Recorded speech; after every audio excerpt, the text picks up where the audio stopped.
In every functional medicine patient I have, I look for three things. The first thing is infection. These aren't the kinds of infections that we typically think about when we got to go see the doctor, like a strep throat, where we have a fever and we're very sick and we need antibiotics.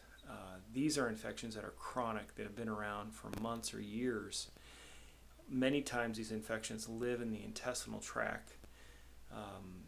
They can cause intestinal problems like constipation, diarrhea, bloating, but they can also trigger systemic things in the blood, depending on a person's genetics and other factors, but they can trigger autoimmune conditions.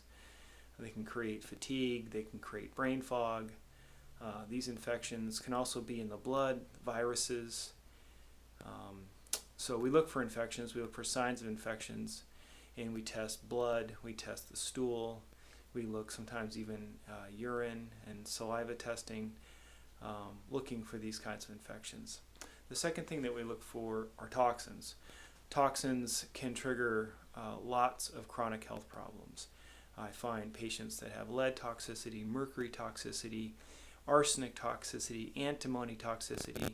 So heavy metals can definitely be a problem. We find patients have mold toxicity.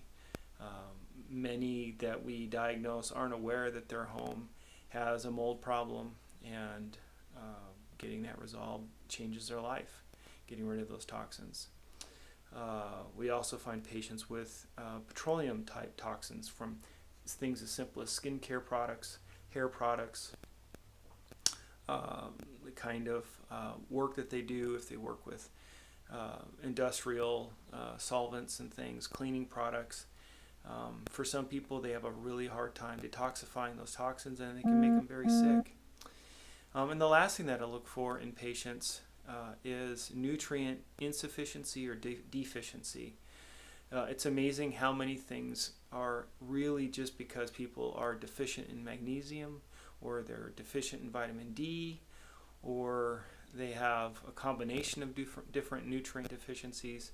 We often find these in patients. We use organic acid testing, we use blood testing to figure out where patients are deficient and what they actually need in order to get healthy and to get well. So those are the big three in functional medicine that I'm looking for in every functional medicine patient.